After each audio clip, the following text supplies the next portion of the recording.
suspected for some time, ESG is a very hot topic. Social traders have been operating in this space since 2008.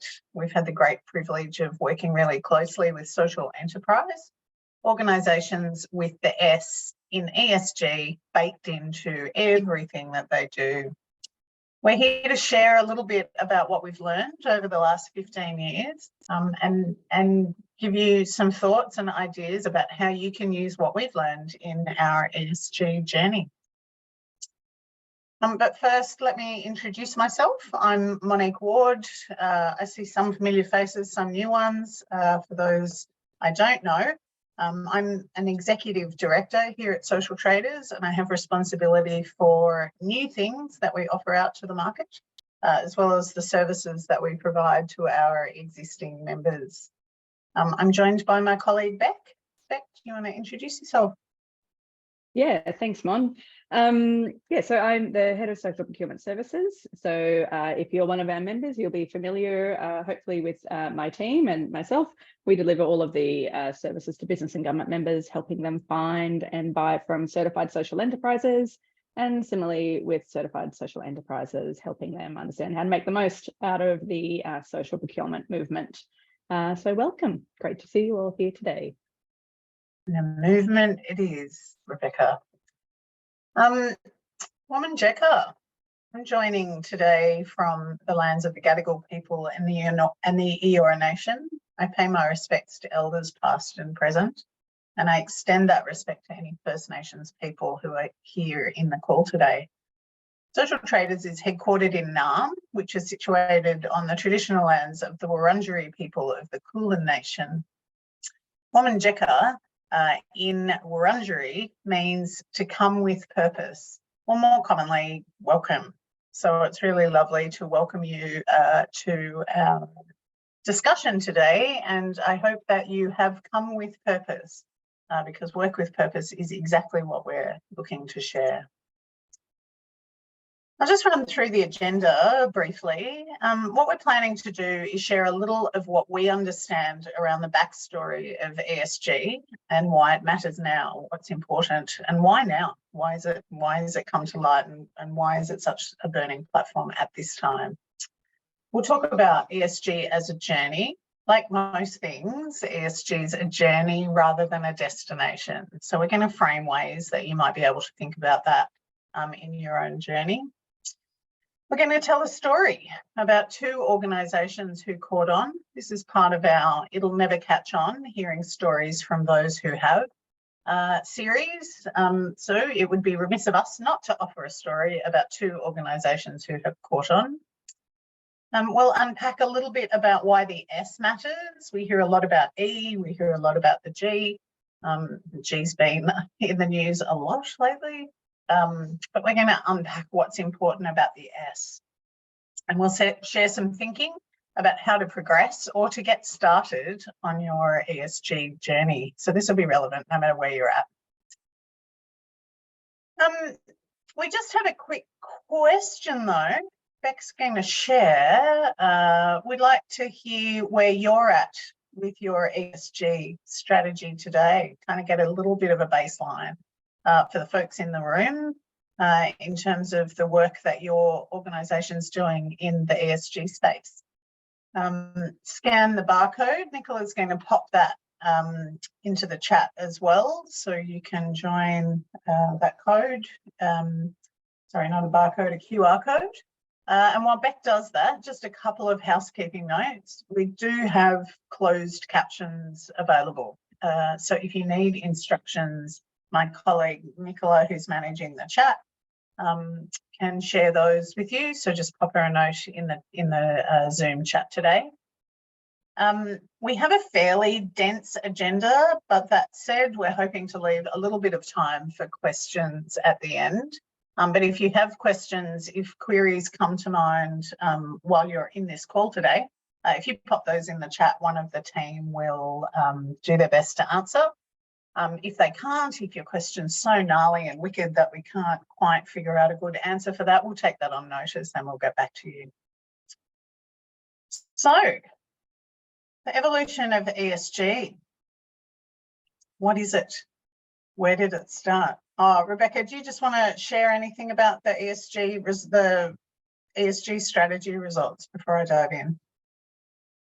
Well, most people here don't have one, which means that hopefully we can help you think about where you might want to start. Yeah, 30% do, great. Let's look at how we can help you progress. And a few people not sure, which is fair enough as well. So thanks, Beck. Thanks for that. Yeah, and thanks for participating and let us know where everyone's at. It's always helpful to have a bit of a baseline. So the practice of socially responsible investing began in the 60s, well, arguably earlier, but first evidence suggests it was around the 60s, where investors started excluding stocks or entire industries from their portfolios. And that was based on business activity, things like tobacco production, or involvement in the South African apartheid regime. Fast forward 1997, the Global Reporting Initiative was established in order to create kind of an accountability framework in order for shareholders to make decisions about responsible investment and have those frameworks inform responsible business practices. And it wasn't until 2009 that the GRI started using the term ESG.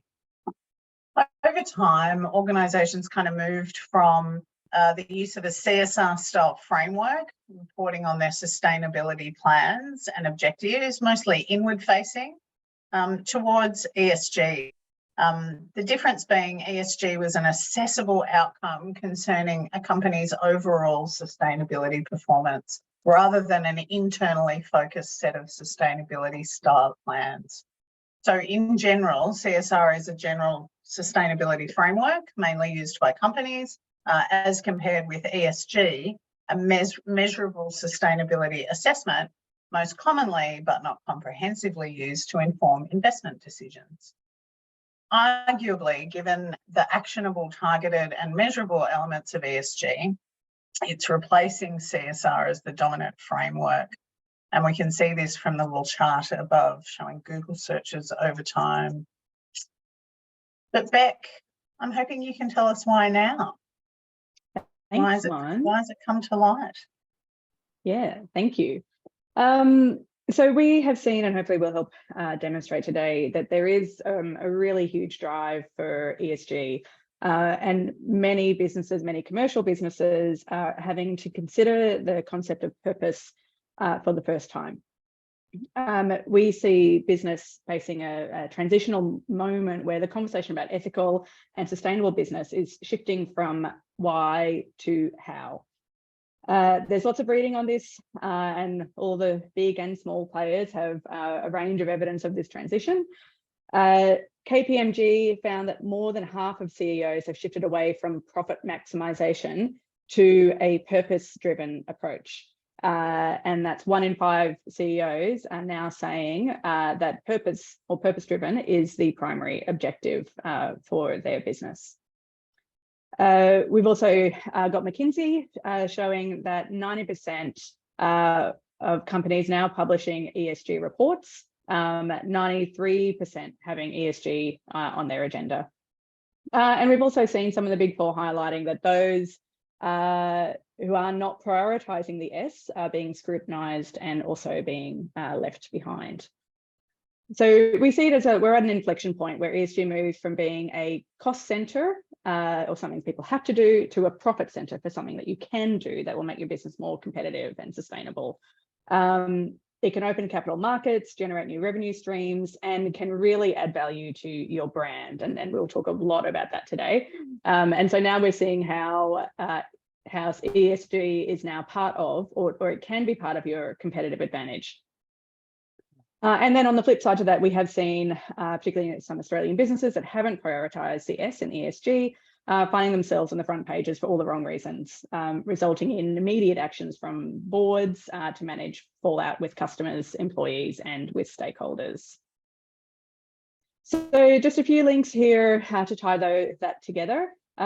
We do see investors around the world backing ESG initiatives in businesses that they want to put their money into. That financial market pressure is being applied downstream. We see private equity funds using investment screening to protect from ESG risks. We see the emergence of new finance for social impact, could be social impact bonds or social investment or green finance. And we've seen lenders integrate ESG risk into loan considerations. There's also been research that's been done in conjunction with EY, and that found that the number of investment managers holding companies to account on ESG matters has doubled since 2019. So that's from 21% to 45%. And that report is from the Responsible Investment Association. So we see investors expecting it, but also consumers, customers, possibly you on the call are considering every dollar that you spent and what's the spend and what's the value that you get from it. But there's evidence around also around consumers are favoring, ethical and social brands. We see a growing interest in the values-driven consumption and also a desire for intermediaries to recognise the social or green credentials, that expectation of social or green impact occurring through the business. And that purpose is really becoming a point of differentiation. And there's some tiny font there, but what it's actually saying is that 9 in 10 Australian consumers are more likely to purchase ethical and sustainable products, according to some recent research. And that survey also reveals 85% of consumers want retailers and brands to be more transparent about the sustainability of their products. So investors, consumers, employees, post-pandemic, post-COVID, people have different relationships with their work and their workplace.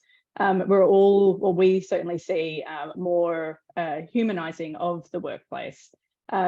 There's a great resignation that we have all been talking about the last few years. We certainly at Social Traders have seen people wanting to come to work with us because they want to work with organizations that have really clear purpose as part of their business. They want that reward through their work.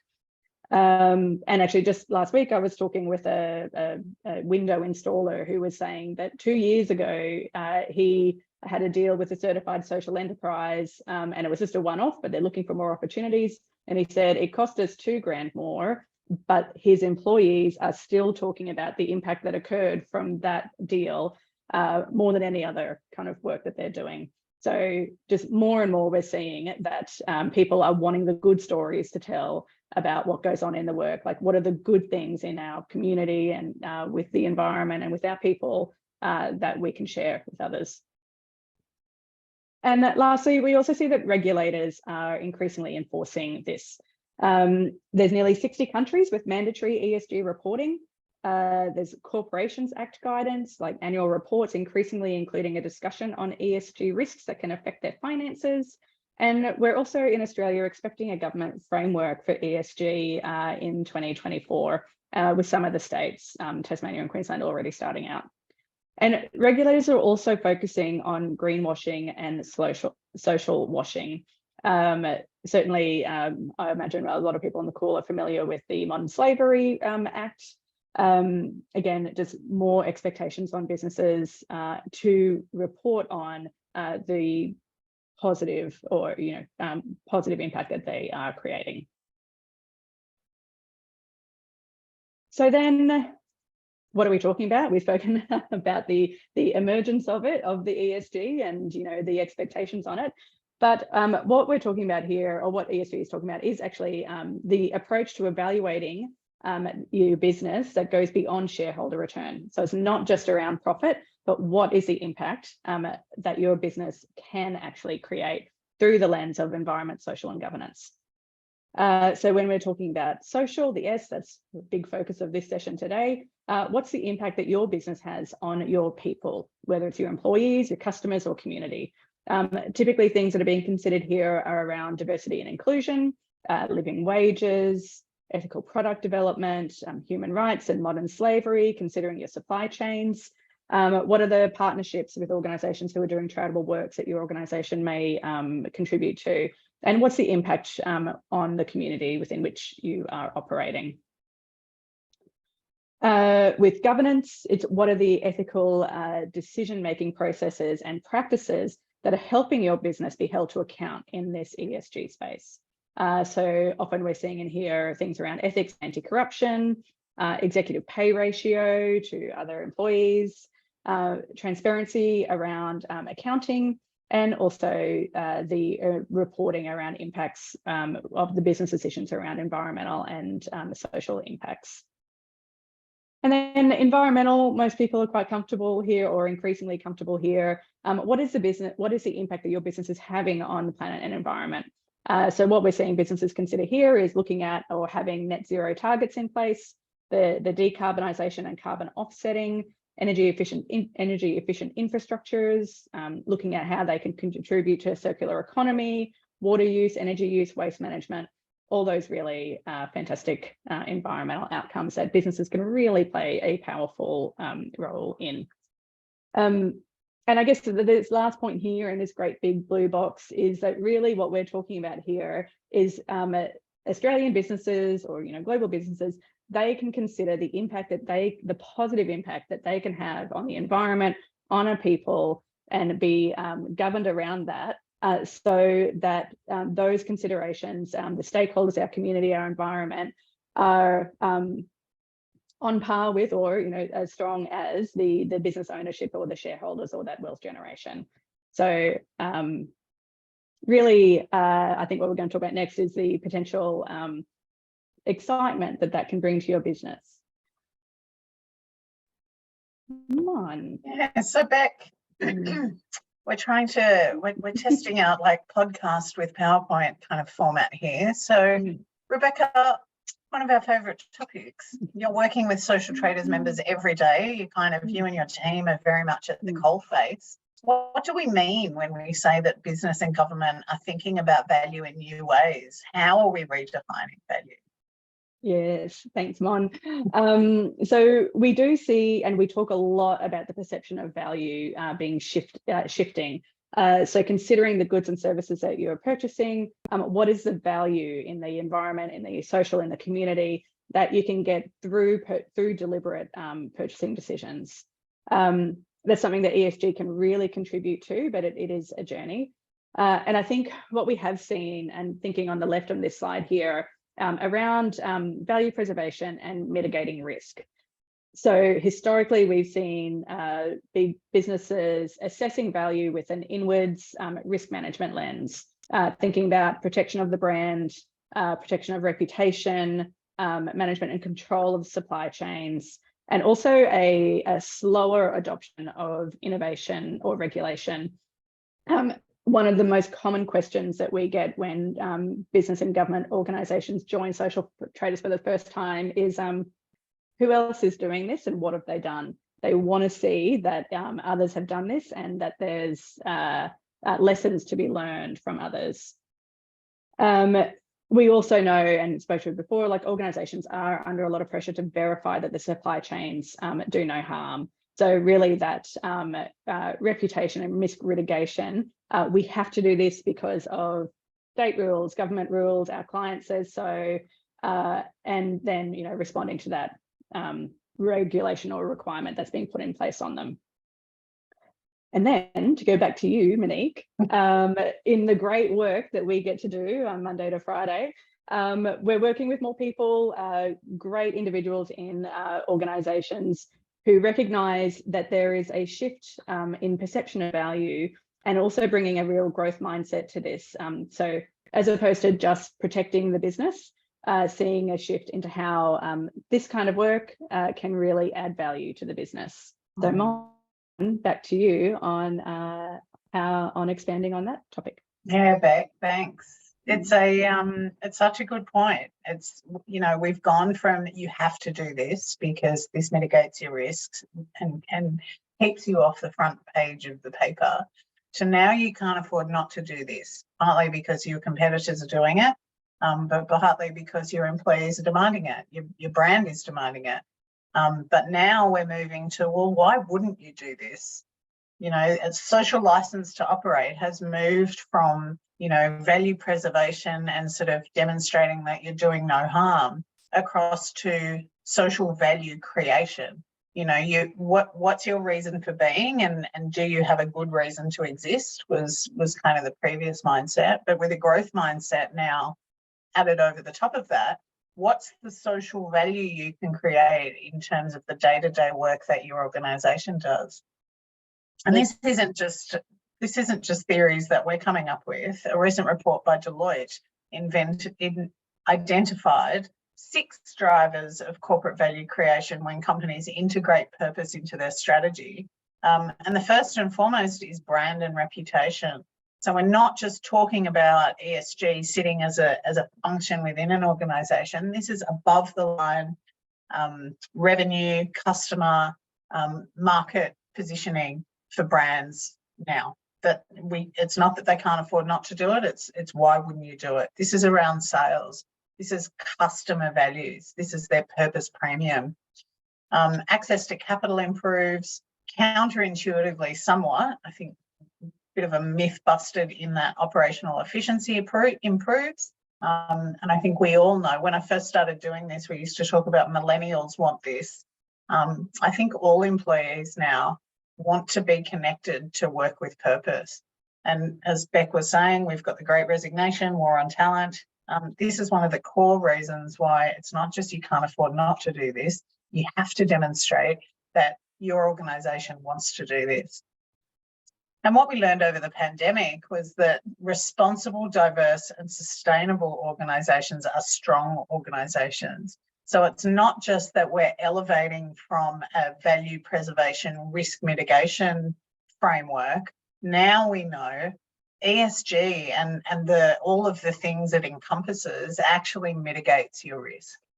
So on the left, if we think about that as the price of entry, and on the right, the value creation, that's where you're going to be left behind if you don't get on board with these things. So I'm going to ask you another question now, Beck, because on the next slide, we sort of talk about what ESG is asking us to think about. So Beck, we've talked about risk and moving beyond that, and sort of unpacked a little bit about how ESG can create value while mitigating risk. But what if my business, you know, is operating in a pretty low risk way? I'm not a polluter. I'm not in firearms manufacture. How does this apply to me? What can I be doing? Thanks, Mon. And it is one of the great things that's so fantastic about this graphic, because it kind of has something for everyone, wherever you are on your ESG journey. There's things here that you can consider and think about what you can take away and start to implement in your organisation. And also good to, I think, have in mind that there's not necessarily anyone fitting neatly into any one section. It could be that there's a combination here that is right for you. You might be doing really well in some areas, and others you might be just at the start. But what we'll probably look at here is this middle section here around the common practice. So there's a few things here that you can think about, and what we'd love you to think on and take away is how can you influence your peers within this? What is the call to action in this space that's right for your organisation? And we are going to give you lots of other ideas as well, based on the great social enterprise models and who are considering purpose and profitability through their business. But what in this area here in the common practice are you thinking might be relevant for your organisation? So is it the tracking the trends that's relevant for your industry? What resources might you be able to leverage or increase in order to help recognise value around ESG goals? What industry standards are you already reporting on or demonstrating? And then how might you be able to implement ESG to help you do better with that? Do you have sustainability policies? What are your inclusive HR practices? How can you really engage not just with your peers, but your stakeholders and customers to really understand what matters to them and how your business can then deliver on that? Again, I guess making your business more sustainable and competitive. And there's other ways of delivering on purpose, and that's thinking about, what are the skills or the resources that are within your organisation that you may be able to use to help others in the purpose sector. Mon, you spoke a little around the those businesses that have often been in the do no harm, possibly because they may be heavy polluters, might be mining and extractive industries, tobacco, weapons manufacturing. I guess what we've seen there is like those types of businesses, they've been out and talking about ESG initiatives for some time and the impact on their community. And that's because of the very industry that they've in. They've had to be demonstrating how they do no harm earlier on for the last 10, 20 or 10 years increasingly. So yes, I guess you can be at any point on this continuum. And what we like to do at Social Traders is work out where you are and then what are the things that you can start to do to move further on and get into that next level space. So please have a look, particularly in the middle in that underlined areas. What can you do more? Mon, back to you. Journey, not a destination. I spent some time listening to some really senior kind of board level C-suite folk talk about successful ESG initiatives, and some of the do's and don'ts around what that journey looks like. And I'm a pretty visual person, and for me, I sit down with a pen and a blank piece of paper and draw things before I can I think by drawing. So for me, this kind of mapping this out in this way I found really helpful. You might have started with a bunch of, you might have a recycling program on foot, or you might be managing your modern slavery reporting if you're in a procurement function. You might have a really great employee resource group around D&I and ensuring inclusion's very good. You've probably over time evolved a bunch of disparate, valuable, interesting, important to your people, your stakeholders, your shareholders, your employees, your customers. But are they consolidated? And what's their relationship to your core business? Because one of the things we've certainly learned or certainly observed is that where you can kind of tie a golden thread through your ESG initiatives and find some meaningful way to link them to one another, and come up with a core kind of a purpose-led strategy or a strategic objective around your ESG efforts, the more likely they are to be successful. And then over time, the more you can bring a consolidated set of ESG initiatives to sit within your core business, to be part of everything that you do, and to be inbuilt into the, really baked into your organisation, the more likely it is to grow in and of itself, the ESG initiatives to become a part of your brand and your reputation. And then the more likely it is that will contribute to profitable growth. So, thinking about part of what's important here and some of the work that we can help with is figuring out what's important to your customers, to your stakeholders, to your employees. And a really good way to find that out is to ask them. It can be a really useful tool to understand what's important to them from an ESG perspective, and finding a way to bring them all together, and then finding a way to bring them all together within your organisation. It's really overwhelming. I know this is one of those common themes that keeps CEOs up at night. Even, from small to medium enterprise as well. Where do I get started? I know I've got to do something. I don't know what to do. It shouldn't be intimidating.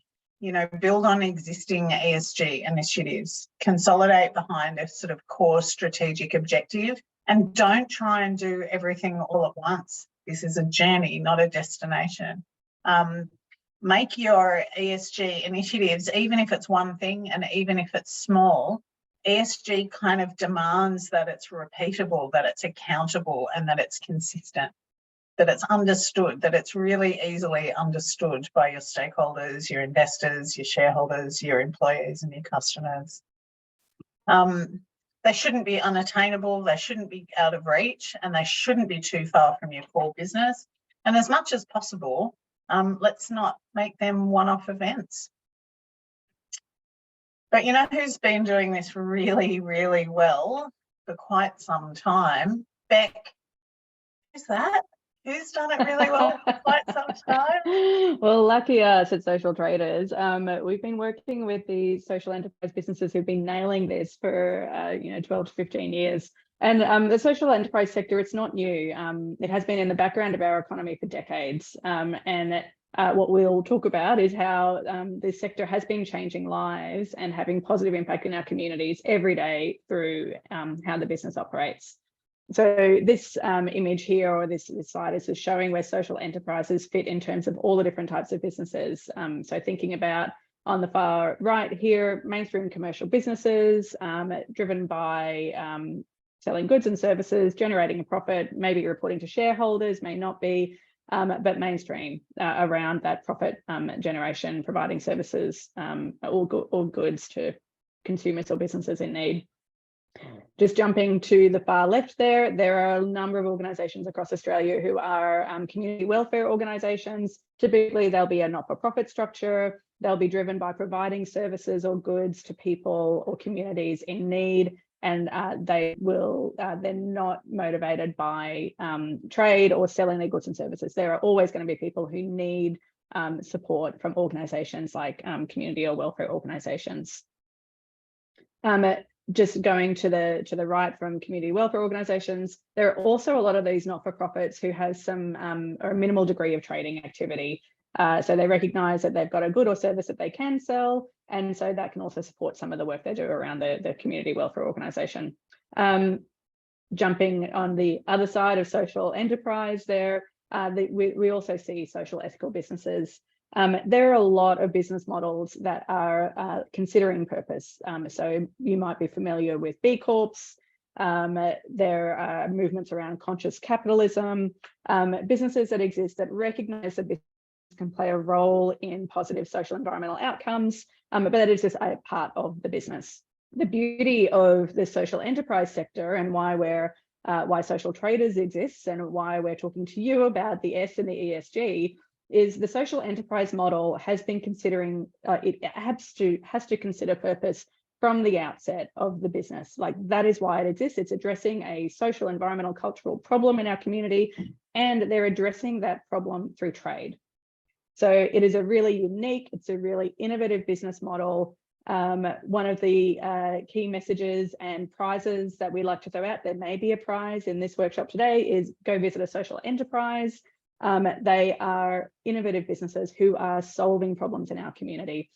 There was a recent study that has recognised there's over 12,000 social enterprises across Australia, contributing $21 billion to the economy, and really importantly with social purpose. So they're actually investing 29% of revenue into purpose. And on top of that, almost 50% of the people employed in social enterprise have traditionally been locked out of the open job market. So I guess what we wanted to drive home here is that social enterprises and the people who run social enterprises know that purpose isn't just something that you do. And thinking about Mon's last slide there about embedding ESG into your business, for social enterprise, purpose is everything that they do. Every business decision that's being made is, will this help us contribute to our purpose? Will it help us be sustainable? And I guess we believe, and they are, there's proof that it's entirely possible and practical to consider commercial and social outcomes in your business decision, in how your business operates. So let's talk about how. And Mon, I think you wanted to start this one off. I do. I was mindful that we've talked a lot about theory, and I thought it was probably high time that we introduced a story about some organisations who are really demonstrating that they're either burning it through the journey, or they're right up here on next level. So I'm going to tell you a little bit of a story about two organisations. One, a trailblazing social enterprise who embody purpose at the core of what they do. It's purpose inbuilt. It's next level on that, on the previous slides. But it's also a story about a large corporate using social enterprise procurement to elevate the S in their ESG and amplify their own ESG strategy. So Too Good Co are a Sydney-based social enterprise. They create beautiful meals that they donate to women's shelters. They also do commercial catering and consumables. They make candles, they make soaps, they're beautiful high-end products. But to deliver those goods and services, they also employ women fleeing domestic violence or experiencing complex trauma.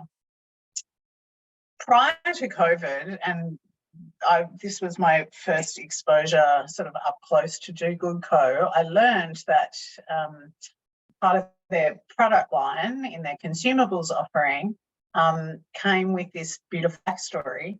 They had sent some of their employees, marginalised women, on a perfumery course, and the women had the opportunity to design their own scent that would be included in the candles and the soaps. And the women came up with a scent that invoked feelings of safety and security and felt like a warm hug. And this scent was used in candles and soaps that they offered, and they got my annual gift budget for that year. But more importantly, the social procurement work that is our bread and butter created an opportunity for Too Good Co to further amplify this impact. So in 2021, Too Good Co was shortlisted in the Charter Hall tender for the provision of liquid soap to all of their $23 billion commercial real estate asset portfolio. There was a barrier in place though, as the incumbent supplier had a proprietary soap dispenser that was hard fixed into the Charter Hall assets. Now, the easy solution for Too Good Co at this point would have been to come up with a single-use plastic dispenser. But the CEO, having embedded purpose in their core and determined, even though they were doing great work on the social front, didn't want to create the environmental impact that single-use plastics would have done. So Charter Hall and Too Good Co worked together and came up with a brand new dispenser that wasn't only beautiful, which it needed to be because Charter Hall assets are kind of high end and they wanted a dispenser that fit nicely within the Charter Hall kind of look and feel. The dispenser had to be touch-free, COVID times, but here's the kick. They made the dispenser from retrieved ocean plastic. So together, Too Good Co and Charter Hall have delivered 5,000 of these dispensers across their $23 billion asset portfolio. But importantly, they've reduced disadvantage for at-risk women, creating the opportunity for supported but paid employment. And they've repurposed and removed 2.5 tonnes of waste from our ocean. Charter Hall that year had a target to deliver 100 meaningful employment outcomes from partnerships with social enterprises. At the beginning of FY22, through this work and other work that they've done with social enterprise, they doubled that number and created employment outcomes for 200 marginalised Australians per year. Beck, this is just one of our social enterprises. They're quite near my home. I love them dearly. But Beck's got, we've all got many stories about fabulous social enterprises. Some you would know, some less so. Yeah, we really do. And yeah, thanks. So Social Traders has worked with over 700 social enterprises through our time. And currently we have over 500 certified enterprises. And they are really diverse in their purpose and they're really diverse in their industry. So it's always a challenge to think about who to talk about in these presentations when we're highlighting just how incredible the business models are. So I'm just going to take a couple of minutes to talk about Street, which is also one of the logos on here. Street have been around for 12 years. If you're in Melbourne, you know, hopefully you'll know of Street. Currently, they are a cafe and a hospitality business that's in Collingwood in our inner north. They are really dedicated to local food systems. They are dedicated to local impact, and they use their hospitality business, be the cafe, bakery, coffee beans, and catering services to support and train vulnerable young people in Melbourne. So everything that Street does in terms of the business decisions that they make is around, are we going to help our people, being the trainees that they work with, and what is the impact on the environment? How can we push ourselves to do better or make more decisions that are contributing positively to our environment? So they look for local suppliers in everything they do, except for the coffee beans. That's the one exception. But our team went out to visit them last year, and we were doing a tour of the site and seeing all the different parts of the business, but also little jars of preserved watermelon. So they've got horticulture facilities on site. They do a lot of that, growing edibles and whatnot. And what they realized is they had the watermelon rinds, and that was going into their composting service. But then they realized that they could actually create preserved watermelon rinds and package them up in little jars and then sell them, which is also creating less waste. It's creating more consumable products, and it's providing another revenue for the business. And when we were out there, they've got their, the purpose, the people and the environment all around the business. They encourage their people regularly to be thinking about what can we be doing to drive more outcomes for environmental sustainability within the business that we can control, and support for the young people that they exist to provide training and employment for, which means that if they get offered a construction site cafe that is not accessible by public transport, because that is how their young people get around, they won't take that on board because it's not achieving, to Mon's example there around the environmental outcome, it's not helping to achieve purpose. So just a couple of examples that we wanted to give you on businesses that exist now who are really embedding this, how each business decision they make, what is the contribution that it's having to the people that they exist, either employ directly or who might provide training to help them into the job market, and also environmental outcomes. Mon, I saw you come off mute. Did you want to add anything before we go to the next one? No, I Slide. was putting myself on mute because I realised I'd been clicking around and being off mute. So. No one can tell. All right. And really encourage you, if you're not already engaged with the social enterprise sector, let us know. We love to help. That's why we're here. It's a really exciting, innovative sector to be in. Back to you, Mon. So if anyone can attribute this quote to one of two answers, there are two right answers to who said this first, and you can do it without Googling. There is an honour system, of course, because we can't verify that you don't Google this, but my quote is, let's be clear, the planet is not in jeopardy, we are in jeopardy. We haven't got the power to destroy the planet or to save it, but we might have the power to save ourselves. So why are we forgetting about the S? Why are organisations so focused on the environment, so focused on governance, and forgetting about the S? We think organisations are doing this at their peril. This is where actually the competitive advantage lies, because it's about people. When we talk about stakeholders, when we talk about investors, when we talk about shareholders, when we talk about customers, they're people.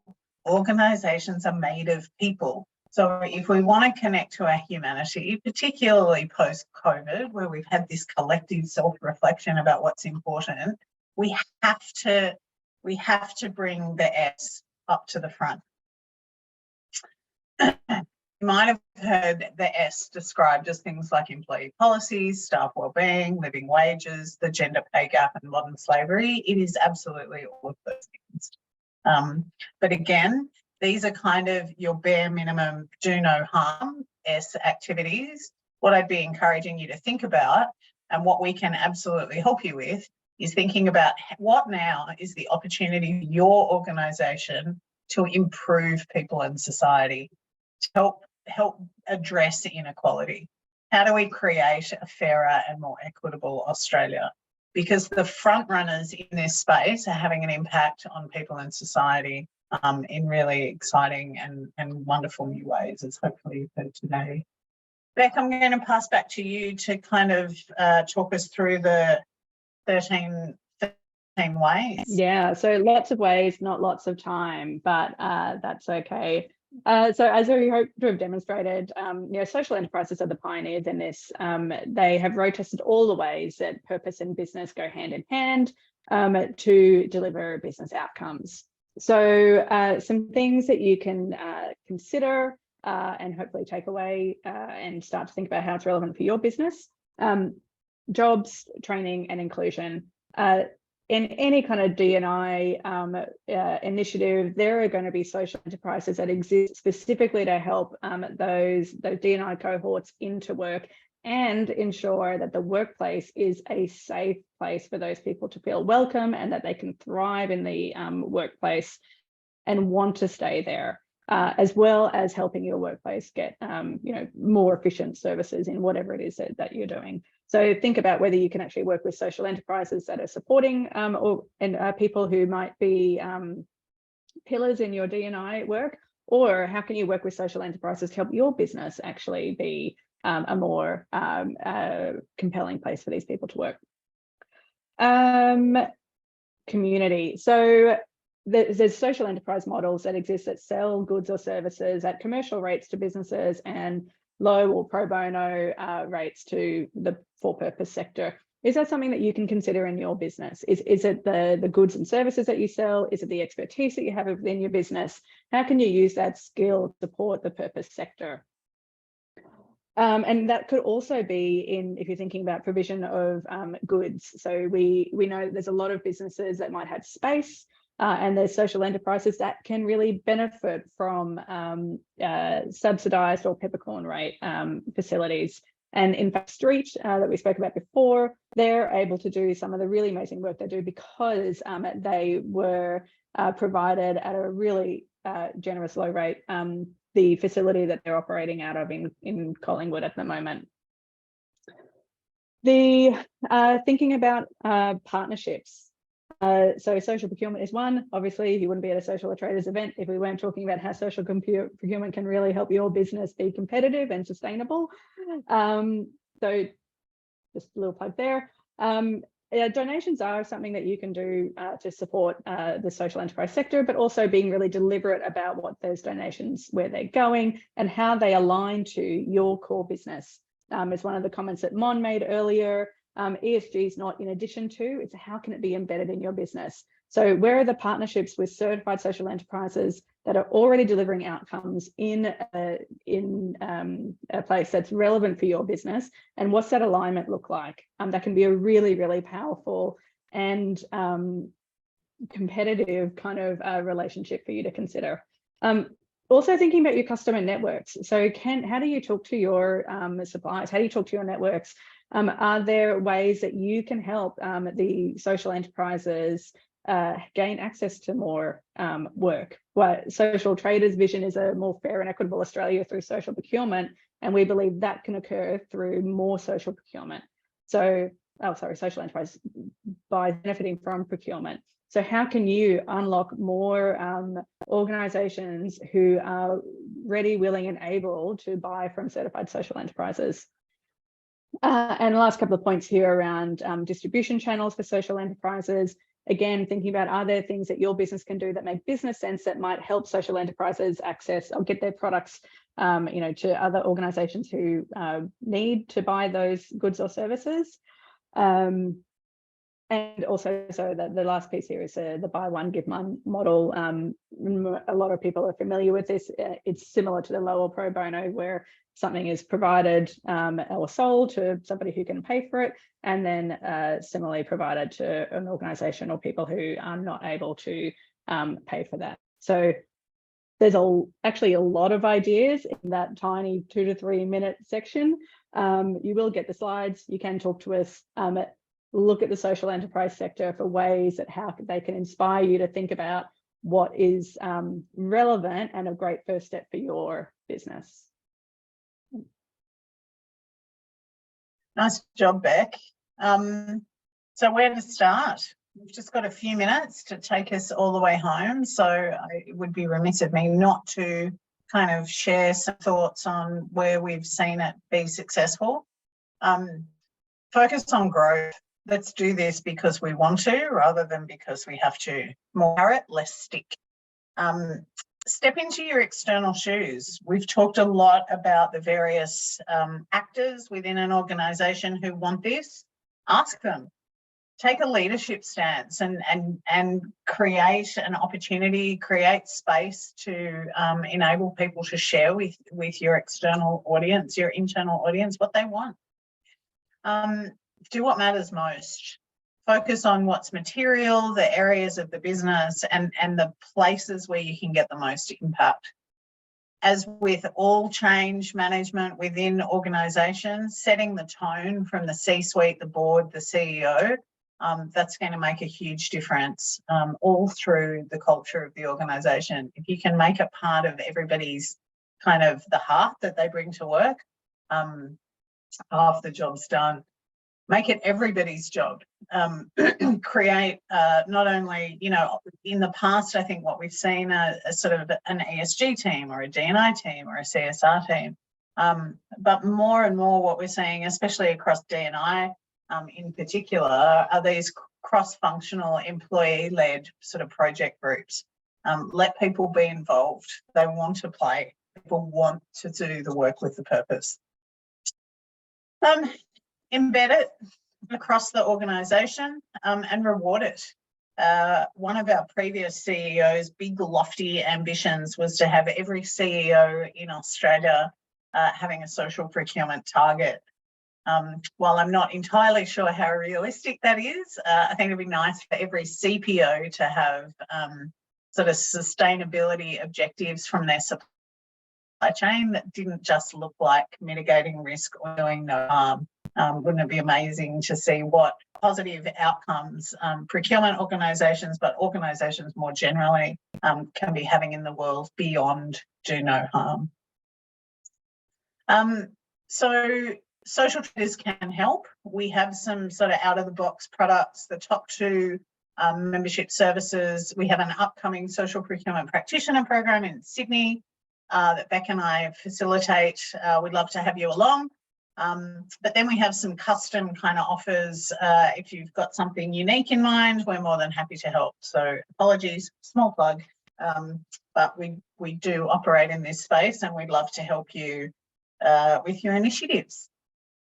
We just have one more ask of you. Firstly, to observe and absorb this beautiful quote from our CEO. Purpose is a mindset. It's not something you do, it's everything you do. The best way to start is to start. Pick one thing, start small and celebrate each milestone. We love that. But last thing, if you could give us a little scan on the old QR code that we're going to pop up on the next slide and tell us how you feel. And Beck will share what to say, jumping out of my skin. Maybe we should have been ending with a song. Possibly. Do I need to press play? Maybe just, there we go. So while we wrap that up, thank you everybody for joining. It's been a delight bringing this material together. And we'd love to hear your feedback, comments, thoughts. Pop those in the chat or drop us a line. We'd love to hear from you.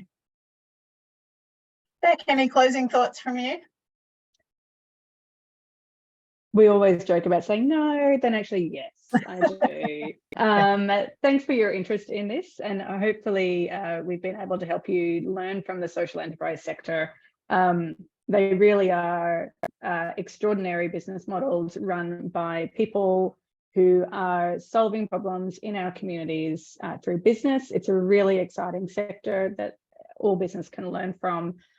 So please feel the excitement and the pumped nature of getting involved.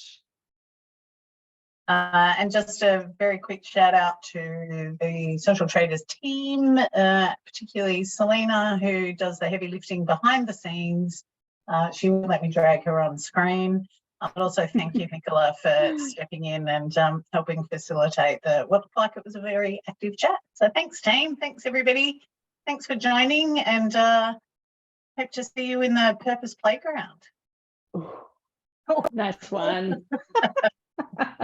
Thanks, Mon. Cool. Thanks, everyone. Bye.